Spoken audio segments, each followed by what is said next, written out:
ce livre est un livre à lire parce qu'il relate des faits, et en même temps, et c'est intéressant parce qu'il n'y a pas d'analyse, si vous voulez, comme nous sommes en train de le... Voilà, comme nous sommes en train de le faire. Et nous ne sommes pas là dans le jugement, je tiens à le préciser, pour ma part, quand je pose les questions, je ne les pose pas en tant que jugement.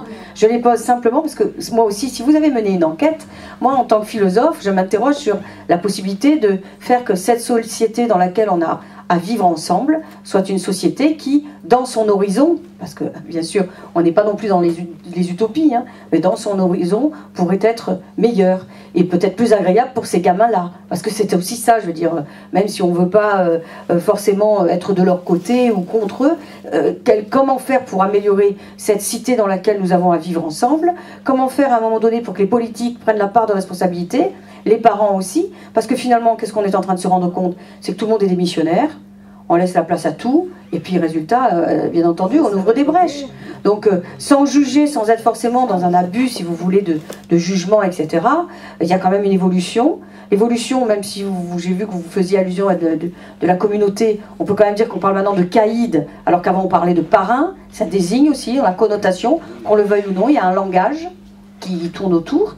Et puis je crois qu'il y a l'histoire même qui le montre, la différence entre les parrains, parce que là on a juste parlé du petit, entre guillemets, délinquant, mais vous abordez aussi, et c'est très intéressant, la question des plaques tournantes de l'argent, blanchiment d'argent, et puis tout le rapport avec ces grands parrains qui ont d'ailleurs des réseaux mais absolument fous dans le trafic d'argent, prostitution, etc. C'est intéressant aussi de soulever. On n'a qu'une heure, alors on ne peut pas tout aborder, donc il faut que je puisse cibler.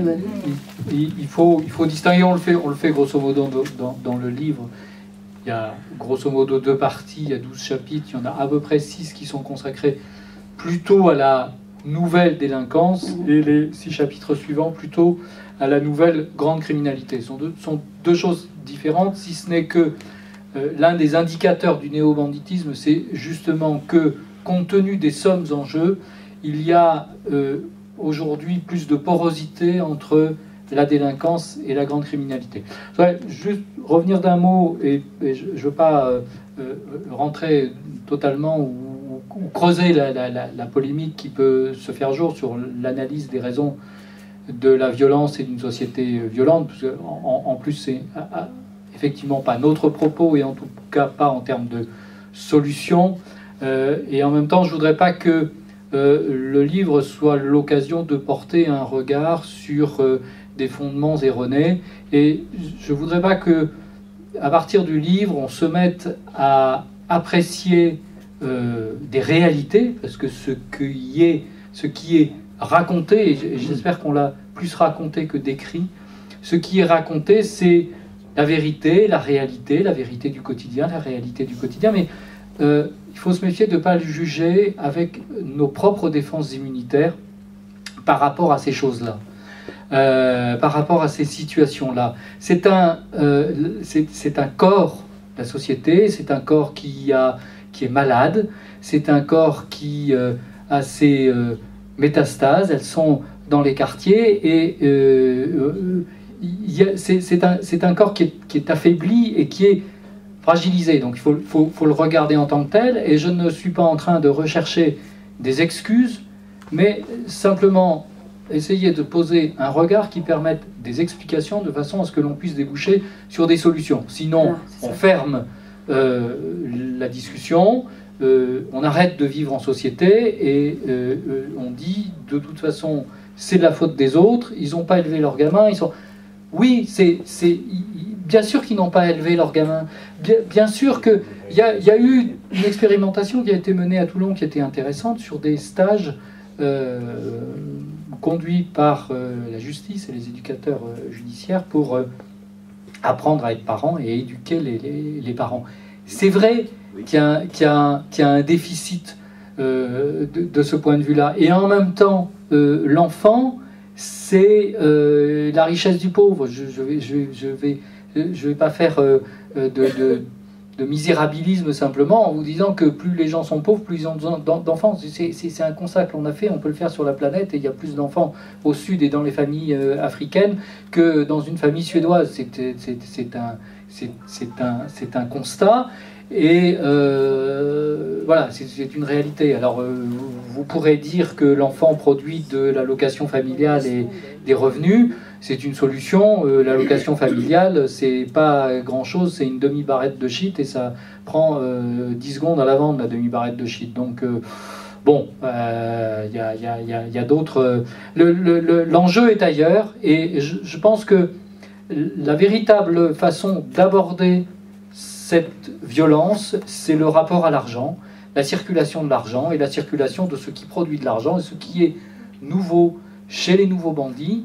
C'est aussi l'effet de la mondialisation, c'est aussi l'effet de l'abolition d'un certain nombre de frontières et le fait que l'approvisionnement en drogue est largement facilité. Aujourd'hui, dans les cités, ils trouvent les personnels pour aller directement chercher la drogue sur place dans le Rif au Maroc et rapporter avec des go-fast des quantités de drogue qui produisent des sommes qui sont hallucinantes. Mais c'est hallucinant l'argent qui est en jeu. Et c'est à partir de cette considération-là qu'il faut, de mon point de vue, regarder les choses pour produire les solutions et faire de ce laboratoire de souffrance sociétale, je ne parle pas mais d'une société en souffrance, faire un laboratoire de solutions. Les go-fast, c'est des voitures ultra puissantes qui sont utilisées par les acheteurs, les grossistes en drogue ou semi-grossistes qui vont très vite. Alors ils se mettent en convoi, ce sont des voitures puissantes. Il y a une première voiture qui... Elles sont repérables, mais elles vont à des vitesses absolument facées. La police ne peut pas les suivre. Il y a eu des... Il y a une ouvreuse qui est une voiture qui circule à vide, voilà, il y a une ouvreuse, enfin je parle sous le contrôle des policiers dans la salle, il y en a au moins deux, voilà. Il y a une ouvreuse qui circule à vide, qui ouvre la voie à la voiture qui est ensuite chargée et qui relaie en général l'Espagne à Marseille ou l'Italie à Marseille, mais très souvent l'Espagne à Marseille, c'est-à-dire que la drogue arrive du Maroc, elle traverse, elle arrive au sud de l'Espagne, elle fait toute l'Espagne en voiture, donc à une vitesse... certaines, c'est quoi? C'est du 250. Voilà. C'est pour ça que. 300. Ah, mais les radars. Ah oui, non, mais nous on se fait prendre, mais elle aussi. Mais bon, mais il y a des doublettes, c'est-à-dire que ces voitures sont faussement plaquées. Ces voitures sont faussement plaquées, donc c'est pas leur voiture. Alors, et vous savez, c'est pour ça que. Mais je comprends, madame, nous ça nous semble totalement. Des hélicos avec des caméras dessus. Non, mais. Personne, mais pas pour d'autres. Non, mais la police est là pour ces personnes aussi, mais non, mais je comprends. Écoutez, je savais, messieurs, dames, s'il vous plaît. Écoutez, c'est intéressant parce que vous voyez, au moins, vous avez commis un ouvrage qui fait réagir. Et c'est très, très bien. Moi, j'avoue que c'est très, très bien. Parce que c'est vrai qu'on attend que les enquêtes soient menées pour qu'on puisse savoir ces choses-là avec plus de précision. Parce que nous... Non, mais attendez, mais c'est pas la question de ce que pensent les Français. La question, c'est que quand vous le voyez formulé avec des chiffres et une enquête rondement menée, on est content de savoir qu'on n'est pas simplement des imbéciles qui ayant des idées préconçues et qui s'imaginent que c'est toujours les mêmes qui sont dans les carcans, etc. Là, on a des preuves et c'est là que le livre est extrêmement intéressant. Et courageux, je suppose, aussi. Deuxième aspect, moi, qui m'intrigue. On est en train de dire qu'effectivement, il y a ces voitures qui peuvent aller à fond, etc. On a des hélicos, on a plein de choses pour les arrêter, même ou les suivre. Donc on ne comprend pas, nous, comment je dirais, moi je suis un clan palanda, qui me fait gauler pour n'importe quoi. Je me dis, mais j'ai pas de chance. Bon, c'est ces choses-là. Et puis, il y a le troisième aspect. Après, il y a des go-fast qui sont arrêtés, mais on n'imagine pas le nombre, enfin, on n'imagine pas le volume de voitures qui rentrent en France chargées de résine de cannabis et de cocaïne et qui viennent alimenter les cités. Après, il y a autre chose qui m'interpelle, moi, par rapport à ce que vous avez dit. Non mais même, c'est pas la question aujourd'hui, on le sait. Non mais c'est trop facile. Non, c'est trop facile. Bon. On revient à mon propos. Je voulais juste vous poser une question. C'est que vous avez dit quelque chose qui maintenant décale un peu notre débat, au moins sur la thématique, et c'est intéressant. Vous avez dit que ce sont des gens qui finalement sont là pour l'argent. C'est l'argent qui intéresse. Le nerf de la guerre, c'est ça. Et il y a quelque chose que je ne comprends pas. C'est finalement dans notre pays, puisque nous devons payer des impôts et déclarer nos revenus, je n'arrive pas à saisir que si on ne peut pas les arrêter avec leur go fast, si on ne peut pas en quelque sorte les interpeller d'une certaine manière ou d'une autre, comment se fait-il qu'on ne renforce pas certains contrôles? Alors je sais que ça peut faire sourire, mais après tout, moi si demain j'ai un train de vie beaucoup plus élevé que... Je me fais le clampalanda, hein, je me fais le naïf. Hein.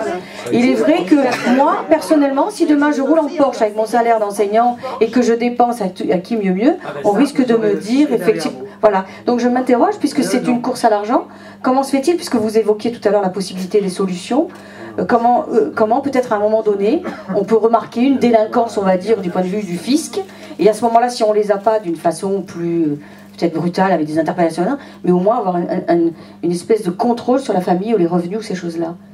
Et tout ça existe, et si on le sait, si on l'apprécie, si on l'appréhende, c'est aussi essentiellement au travers des opérations de police réussies. Et je peux vous dire, s'il n'y avait pas de police, c'est proprement invivable. Donc, évidemment qu'on démantèle, on raconte pas plus tard qu'au mois de juin dernier, il y a une descente à la cité de la Castellane, qui est une de ces cités que vous évoquez sans doute avec vue sur mer, au soleil, où après tout il pourrait faire bon vivre. Je vous défie d'y passer une semaine. Il y a une descente là au mois de juin.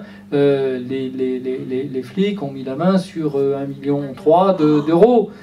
Ça représente pour les anciens quand même 7 millions de francs, c'est pas rien, presque 10 millions de francs. Bon, donc voilà, en une heure peut-être, voilà, on a mis la main juste dans un bloc d'immeubles de la Castellane sur une famille. Oui.